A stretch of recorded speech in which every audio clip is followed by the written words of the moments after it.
नमस्कार, मैं प्रशांत वर्मा स्वागत करता हूं आप सभी का आपके अपने YouTube चैनल हॉटस्पॉट लर्निंग पर। आज हम बात करने जा रहे हैं करंट इशू के बारे में, जो कि SBI, supreme court, electoral bond और केंद्र सरकार से रिलेटेड है।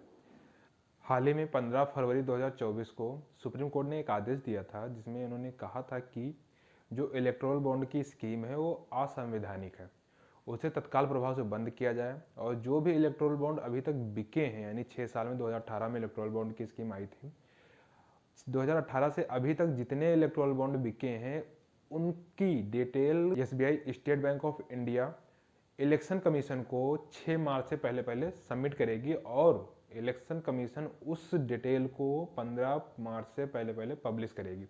ये फैसला था सुप्रीम कोर्ट का। अब आज तो 6 मार्च है, कल यानी कि 5 मार्च को एसबीआई ने ये डाटा देने से इनकार कर दिया। उन्होंने कहा कि हमारे पास अभी ये डाटा सुव्यवस्थित नहीं है, क्योंकि हम इन सभी डाटा को मेंटेन करते थे फिजिकल फॉर्म में। हमारे पास कोई डिजिटलाइजेशन इस पे नहीं था, हमने इसको डिजिटल फॉर्मेट में हम सेव नहीं करते थे। बहुत बड़ा डाउट बनता है कि इस डिजिटल इंडिया के दौर में इलेक्टोरल बॉन्ड को फिजिकल फॉर्म में सबमिट किया जाता है। अभी इन पे भी कागजी या दफ्तर वाली हरकतें की जा रही हैं। इसके साथ इलेक्टोरल बॉन्ड का जो एक्सक्यूज दिया जा रहा है एसबीआई द्वारा, वो बहुत हास्यप्रद है। उसमें क्या बोला जाए कि वो कितना सच बोल रहे हैं, जबकि पूरे ऑल ओवर इंडिया में 29 संस्थाएं ही ऐसी हैं जो इलेक्टोरल बॉन्ड बोल सकती हैं, वो भी एसबीआई की ही हैं। और इसका हेड ब्रांच जो है मुंबई में है। पहले ये पता चल रहा था कि मुंबई के हेड ब्रांच में सारा डाटा सेव किया गया है। जब सुप्रीम कोर्ट ने 21 दिन का टाइम दिया था इनको 15 फरवरी के बाद भी, उसके बाद भी ये एक दिन पहले सुप्रीम कोर्ट के पास जाके ये कहते हैं कि अभी हम डाटा मेंटेन नहीं कर पाए, इसलिए हम अभी इलेक्शन कमीशन को डाटा नहीं दे सकते। और इसी के साथ उन्होंने जो टाइम एक्सटेंशन मांगा वो 30 जून तक मांगा, यानी 136 दिन एक्स्ट्रा मांगा उन्होंने। उससे ये होगा कि इन 136 दिनों में, यानी 30 जून तक जो लोकसभा के चुनाव होने वाले हैं वो चुनाव कंप्लीट हो जाएंगे। और उनके बाद जब हम ये डाटा रिलीज करेंगे तो जो सत्ता पक्ष पार्टी अभी शासन कर रही है, इस पार्टी के ऊपर इसका कोई फर्क नहीं, क्योंकि कहा जा रहा है कि इलेक्टोरल बॉन्ड में सबसे ज्यादा जो पैसा कलेक्ट हुआ है वो भाजपा के पास कलेक्ट हुआ है। तो भाजपा इस चीज को तो बिल्कुल भी डिस्क्लोज नहीं होने देगी, क्योंकि जब ये इलेक्टोरल बॉन्ड आया था तब भी ये भाजपा को पता था कि असंवैधानिक ही है। पूछो क्यों? क्योंकि आज आप जो भी रैलियां देखते हैं, किसी भाजपा नेता की, संबित पात्रा या मोदी जी का कोई भी स्पीच आप सुनते हैं, तो उसमें 370, 3 तलाक, जो बड़ी बड़ी उपलब्धियां उसमें ये जरूर गिनाई जाती हैं। लेकिन कभी इलेक्टोरल बॉन्ड के बारे में पता ही नहीं चला होगा। आम नागरिक को तब पता जब सुप्रीम कोर्ट का आदेश है, और तब भी मीडिया इसको बहुत हल्के में निकाल के रख दिए। हमें भी तब इससे पहले नहीं पता था। जब सुप्रीम कोर्ट का फैसला आया तब पता चला कि इलेक्टोरल बॉन्ड है क्या और लाया कब गया था। तब हम इस पर बारे में थोड़ा रिसर्च किए, तब पता चला कि ये चीज है। तो क्योंकि ये तभी से असंवैधानिक था, ये चीज भाजपा को भी पता था, जो सत्ता पक्ष पार्टी उसको भी पता था कि ये असंवैधानिक, बट जब तक इसे घोटाला हो सकता तब तक करते रहो। 6 साल लग गए इसको असंवैधानिक घोषित करने में सुप्रीम कोर्ट को। सुप्रीम कोर्ट ने इस मुद्दे पे फैसला नवंबर 2023 में ही ले लिया था, लेकिन उस टाइम सुरक्षित इसे रख लिया गया था। 15 फरवरी 2024 को इसे पब्लिश किया गया, और उसके पीछे रीजन ये भी था कि चुनाव से पहले फैसला आ जाए, क्योंकि जो कांग्रेस है या विपक्ष पार्टी है वो इस पर बहुत ज्यादा अपोज कर रही थी, बहुत ज्यादा विरोध जता रहे थे कि ये एक प्रकार से उद्योगपतियों की सरकार है। उद्योगपतियों की सरकार इसलिए है क्योंकि इलेक्टोरल बॉन्ड में जो पैसा आ रहा था वो सबसे ज्यादा पैसा भाजपा पास जा रहा था। ये सत्य है कि जो सत्तारूढ़ पार्टी होगी उसके पास पैसा ज्यादा जाएगा, डेफिनेटली फिक्स है। बट उस चीज को कम से कम ये तो पता चले कि पैसा दे कौन रहा है, सरकार जो स्कीम बना रही है वो किसके पक्ष में बना रही है। क्योंकि पैसे से कहीं सरकार तो नहीं चला जा रही, ये सबसे बड़ा डाउट था। और वो तभी पता चलेगा जब सरकार को मिलने वाला फंड जो है वो कहां से आ रहा है, ये चीज पब्लिक होगी। सरकार इसी चीज को छुपाना चाह रही थी कि नहीं, हम उसकी आइडेंटिटी छिपाएंगे जो हमें फंड कर रहा है। और ये चीज सुप्रीम कोर्ट भी बोली कि असंवैधानिक है, क्योंकि आप बैक एंड में क्या कर रहे हो ये किसी को नहीं पता है। इनवेन तुम्हें तो पता है तुम्हें कौन फंड दे रहा है, क्योंकि एसबीआई जो तुम्हारी ब्रांच है, सरकारी ब्रांच है, सरकार उससे जब बोलोगे तब तुम्हें पता चल जाएगा। और जो भी तुम्हें दे भी रहा होगा, मान लो कोई 10 करोड़ तुम्हें फंड दिया, तो ऐसा तो नहीं कि आपको नहीं बताएगा कि हमने आपको इतना फंड दिया। तो अल्टीमेट आपको तो पता चल रहा है कि आपको पैसा किसने दिया, लेकिन जो अदर पार्टियां हैं उनको ये नहीं पता चल पाता उनको पैसा किसने दिया। या फिर उनको कितना पैसा मिल रहा है, या जो विपक्ष पार्टी है उसको कितना पैसा जा रहा है। तो ये कांग्रेस का एक विरोध था, और उसमें कांग्रेस ने सुप्रीम कोर्ट के माध्यम से जीत भी हासिल की। अब देखने वाली बात यह होगी कि सुप्रीम कोर्ट एसबीआई के इस एक्शन पे क्या फैसला लेती है, क्योंकि वो उन्होंने एक प्रकार से कूटनीति ही चली। भारत में अभी कूटनीति बहुत मजबूत है, चाहे वो इंटरनेशनल पे देख लो या इंटरनल देख लो। क्योंकि अभी हाल ही में राम मंदिर का उद्घाटन हुआ, वो भी एक चुनावी मुद्दा बना दिया गया। भले हम उस फैसले को बिल्कुल एक्सेप्ट करते हैं, राम मंदिर होना बहुत जरूरी है, क्योंकि हमारी हिंदू की, हमारी सनातन धर्म की पहचान वही है। वो अभी तक नहीं थी, अब हमारे पास राम मंदिर आ गया है।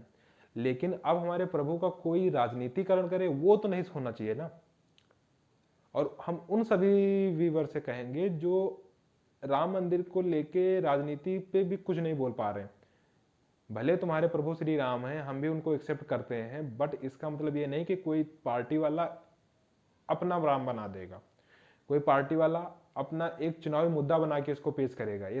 ये सबको पता है कि राम मंदिर को एज ए पॉलिटिकल पार्टी ही ट्रीट किया जा रहा है। अगर आप 22 जनवरी को राम मंदिर के उद्घाटन में नहीं गए तो ये साफ साफ आपके मार्क लगा रहा था कि आप भाजपा विरोधी हो। क्यों भाई? सवाल है, विचार करने योग्य। छोड़ो, अपने टॉपिक पे आते हैं। इलेक्टोरल बॉन्ड बेचने वाली जो संस्थाएं हैं वो केवल 29 संस्थाएं एसबीआई की हैं, पूरे भारत में 29 संस्था चलती हैं। आप ये सोचो कि आप 1 रुपया किसी को क्रेडिट या डेबिट करते हो तो उसका मैसेज आप पे आ जाता है। आप अपनी पासबुक प्रिंट कराते हो, उसमें आपको सारी डिटेल प्रिंट हो जाती हैं। आप ई पासबुक अगर डाउनलोड करते हो तो उसमें भी एक क्लिक में डाउनलोड हो जाता है। लेकिन आज जब एसबीआई ने ये बोला कि हमारे पास इसका रिकॉर्ड प्रिपेयर नहीं है, वो भी एक दिन एक्सपायरी डेट से पहले, तो कहीं ना कहीं ये चीज दिमाग में खटकने वाली चीज है। और जब ये फैसला आया था उस टाइम भी कई लोग ये कह रहे थे कि कुछ भी हो जाए, इलेक्शन से पहले सरकार इस डाटा को रिलीज नहीं करेगी, और उनकी बात आज सत्य होती प्रतीत हो रही है। वो उस टाइम बिल्कुल सही थे कि हाँ, सरकार इस डाटे को रिलीज नहीं होने देगी। भारत एक लोकतंत्र देश है। लोकतंत्र में जो पावरफुल बॉडी है उनको इंडिविजुअल पावर होना बहुत जरूरी है। जिस हिसाब से सुप्रीम कोर्ट के आदेश को चेतावनी दी जा रही है, ये एक प्रकार से तानाशाही का ही इंडिकेशन है। लोग इस पे विरोध करने आ जाएंगे कि तानाशाही कहां आ गई। भाई साहब, तानाशाही आ रही है, आप समझ नहीं पा रहे हो। तानाशाही इस तरह आ रही कि कोई विपक्ष पार्टी को टिकने नहीं दिया जा रहा। जब इलेक्टोरल बॉन्ड पे सुप्रीम कोर्ट का फैसला आया था, सबसे ज्यादा पैसा भाजपा के अकाउंट में गया था, लेकिन बंद किसका अकाउंट हुआ था? कांग्रेस का। क्यों? कांग्रेस का जो सबसे बड़ा चेहरा है राहुल गांधी, उसको 2 साल की सजा देके सदस्यता रद्द की गई थी कि अब 6 साल तक वो चुनाव ही नहीं लड़ पाएगा। तब सुप्रीम कोर्ट ने उसको राहत दी। भाई, किस आधार पे तुमने किया? सुप्रीम कोर्ट का आदेश पढ़ना इस चीज पे क्यों किया गया? क्योंकि उस टाइम गुजरात सरकार ने यह फैसला दिया था ये कि 2 साल की सजा होगी और ये 6 साल तक इलेक्शन नहीं लड़ सकते। ऐसे ही चाहे दिल्ली में देख लो, दिल्ली में एलजी साहब केजरीवाल को काम नहीं करने, केजरीवाल डेली चिल्ला रहे हैं कि काम नहीं करने दे, काम नहीं करने दे रहे। क्यों? और यहीं पे इलेक्शन, जो कि अभी चंडीगढ़ में एक इलेक्शन हुआ तो उसमें जो घोटाला हुआ था, मजेदार बात ये होती है कि जो शिक्षक लोग भी इस पे कुछ नहीं बोल पा रहे। यही घटना पाकिस्तान में तो गला फाड़ फाड़ के बोल रहे थे कि पाकिस्तान में वोट काउंटिंग में ये हो गया, वोट काउंटिंग में हो गया, जब वही एक छोटा सा नमूना आपको मिला चंडीगढ़ में। लेकिन उस पर ये एक्शन था ही नहीं, बस एज ए न्यूज उसको टेलीकास्ट कर दिया गया। लेकिन वो चीज़ नहीं दिखाई गई जो जिस एटीट्यूड में पाकिस्तान के खिलाफ बोलते थे। हमारे यहाँ मीडिया तो गोदी हो ही गई है, लेकिन जो टीचर, जो शिक्षित हैं, वो लोग भी गोदी हो रहे हैं। तो ये चीज़ सोचने वाली विषय है कि भाई तुम पे किस चीज़ का दबाव है। हम भी कुछ ऐसे टीचरों को फॉलो करते हैं, लेकिन जब उनके इस रवैये को देखते हैं तो हमें भी अपने आप में डाउट होता है कि हम किसको फॉलो कर रहे हैं, कि उनके पास इतनी भी हिम्मत नहीं कि खुल के किसी का विरोध कर सके। और विरोध करने का मतलब ये नहीं कि आप उनके अगेंस्ट बोल रहे हो। विरोध करने का मतलब है कि जनता के सामने आप सच ला रहे हो। हम ये कभी नहीं कहते भाजपा को वोट मत दो, क्योंकि ऑप्शन ही नहीं दूसरे को देने का। लेकिन जो भाजपा देश के साथ कर रही वो कितना सही है, इस चीज पे सोचने का विषय है। इस पे आपका विचार होना चाहिए कि इलेक्टोरल बॉन्ड को जब सुप्रीम कोर्ट ने आदेश दिया था, 21 दिन का टाइम दिया। अब कुछ लोग बोलेंगे कि हाँ 21 दिन टाइम कम था। भाई, सुप्रीम कोर्ट से ज्यादा दिमाग तुम्हारे पास नहीं है। आप ये मत सोचो कि सुप्रीम कोर्ट पागल है जो 21 दिन का ही टाइम दिया। वो क्यों नहीं उस टाइम में 160 दिन का, 170 दिन का, 4 महीने का टाइम नहीं दे दिया था? क्योंकि उसको पता था ये टाइम एनफ है।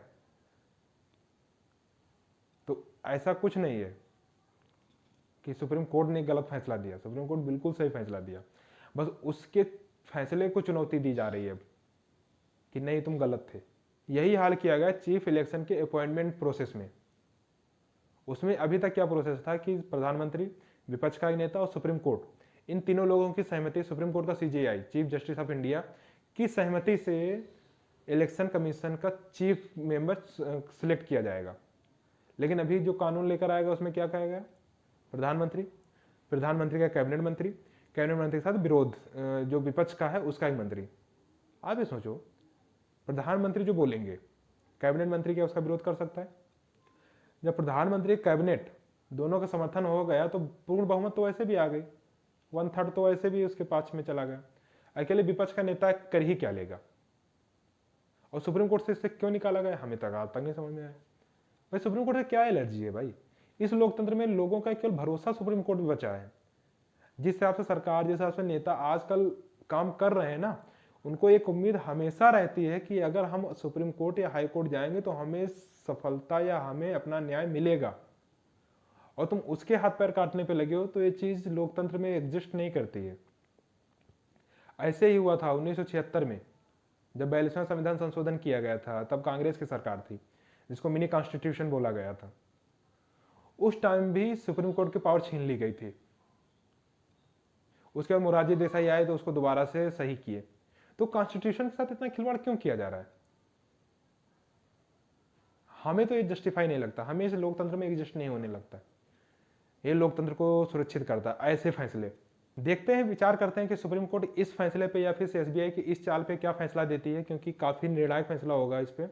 अगर ये फैसला उनको एक्सटेंशन दे दिया जा रहा है तो पक्का चुनाव पे इसका बहुत ज्यादा प्रभाव पड़ेगा। अगर क्योंकि क्या करेगा, एक दिन पहले गया सुप्रीम कोर्ट फटकार लगा के हटा देगी कि नहीं आपको देना ही पड़ेगा, कुछ नहीं होगा। तो अब देखते हैं कि सुप्रीम कोर्ट क्या फैसला देती है। लेकिन अगर उससे पहले पहले ये चीजें पब्लिश हो जाए तो बेटर होगा एक सशक्त लोकतांत्रिक देश में, क्योंकि जनता को हर एक चीज जानने का अधिकार है, इसका फंडामेंटल राइट है।